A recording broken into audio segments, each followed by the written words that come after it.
আজকের এই সভা সম্মানিত সভানেত্রী, আজকের সভায় প্রধান অতিথি হিসেবে উপস্থিত আছেন নারী ও শিশু ফ্রাম অধিকার পটুয়াখালী জেলা সম্মানিত সভানেত্রী জনাব জেসমিন জাফর। আজকের সভায় উপস্থিত আছেন বাংলাদেশ জাতীয়তাবাদী দল, বিএনপি, যুবদল, ছাত্রদল, স্বেচ্ছাসেবক দল, শ্রমিক দল সহ মির্জাগঞ্জ উপজেলা শাখার বিভিন্ন দলের নেতৃবৃন্দ এবং বিশেষ করে আজকে এই সভায় যারা অনেক কষ্ট ত্যাগ স্বীকার করে এসেছেন আমাদের মা ও বোনেরা, আসসালামু আলাইকুম। আমরা আজকের আপনাদেরকে এই জায়গায় ডেকেছি নারী ও শিশু অধিকার ফোরামের আয়োজনে নারী শিশু অধিকার প্রতিষ্ঠার লক্ষ্যে কিছু কথা বলার জন্য। আসলে আমরা দীর্ঘ 17টি বছর আমরা ভোটের অধিকার নিয়ে আন্দোলন করে আসছি এবং সেই আন্দোলন করতে করতে করতে এক সময় জুলাই এবং আগস্ট যে বিপ্লব হয়েছে, সেই বিপ্লবে আমাদের এই দেশের অসংখ্য আমাদের ছাত্ররা, আমাদের সন্তানরা, আমাদের ভাইরা প্রাণ হারিয়েছে। আমি শুরুতে জুলাই এবং আগস্টের বিপ্লবে যারা শহীদ হয়েছেন তাদের রুহের মাগফিরাত কামনা করছি। সম্মানিত মা ও বোনেরা, দীর্ঘ 17টি বছর এই দেশের রাষ্ট্রীয় ক্ষমতায় অধিষ্ঠিত থেকে এই ফ্যাসিস্ট হাসিনা বাংলাদেশের সমস্ত অধিকার থেকে, নারী থেকে শুরু করে শিশু এবং শিশু থেকে শুরু করে বৃদ্ধ পর্যন্ত সকলের অধিকার বঞ্চিত করে এক রাষ্ট্রীয় সন্ত্রাসের মাধ্যমে এই রাষ্ট্র ক্ষমতায় থেকে আমাদের সকলের অধিকার থেকে আমাদের বঞ্চিত করে এসেছে।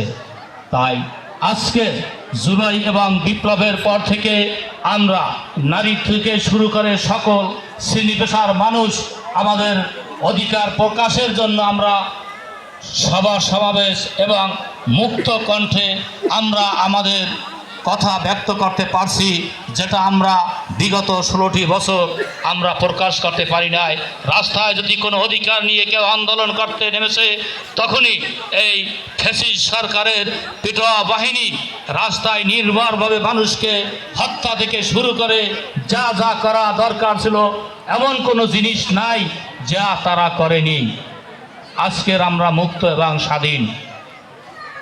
সেই জন্যই আপনারা আপনাদের অধিকার প্রতিষ্ঠার জন্য স্বাধীনভাবে আপনারা আপনাদের সমস্যাগুলো আপনাদের নেতৃবৃন্দের কাছে বলবেন, তারা আপনাদের সমস্যার সমাধান করে দিবেন।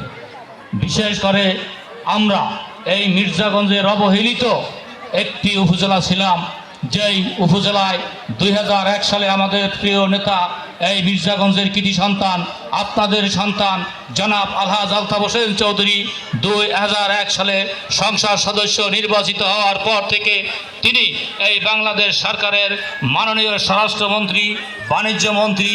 তিনি সে দপ্তরে থেকেই এই মির্জাগঞ্জের প্রতিটি জায়গায় স্কুল, কলেজ, রাস্তা, কালভার্ট, ব্রিজ থেকে শুরু করে আমাদের ছেলেদের জন্য চাকরির কর্মসংস্থানের ব্যবস্থা করে গিয়েছিলেন।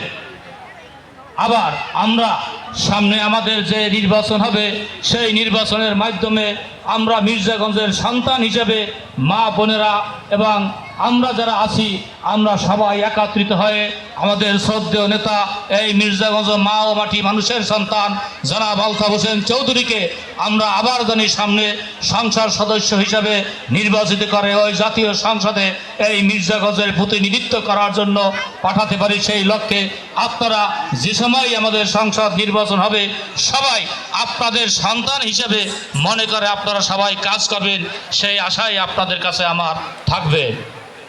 সংগ্রামী মা ও বোনেরা, আপনাদের অধিকার প্রতিষ্ঠার লক্ষ্যে যে লোকটি নিরলসভাবে কাজ করে যাচ্ছে আমাদের এই মির্জাগঞ্জের সন্তান আলহাজ আলতাফ হোসেন চৌধুরী সহধর্মিনী মিসেস রয় আক্তার চৌধুরী, তিনি নারীদের অধিকার রক্ষার জন্য তিনি সব সময় কাজ করে আসছেন এবং প্রতিটি মিটিংয়েই তিনি নারীদের খোঁজ খবর নিয়ে থাকেন।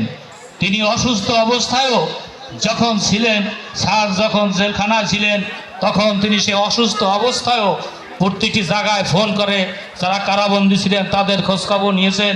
তাদের ফ্যামিলিতে যদি কোনো অর্থ সংকট থাকতে সেই জায়গায় অর্থ পাঠানোর জন্য তিনি ব্যবস্থা করে দিয়েছেন।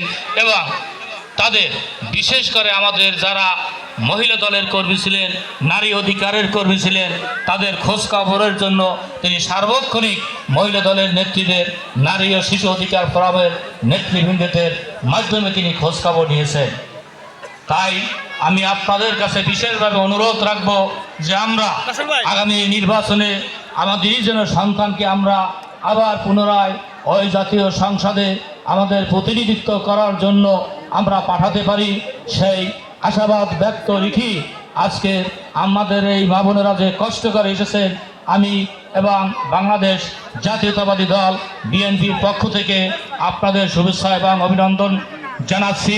এবং আমাদের দেশনেত্রী বেগম খালেদা জিয়ার জন্য আপনারা দোয়া করবেন এবং আমাদের দেশ ভারপ্রাপ্ত চেয়ারম্যান দেশ নায়ক তারেক রহমান তিনি বিদেশে আছেন, আপনারা তার জন্য দোয়া করবেন।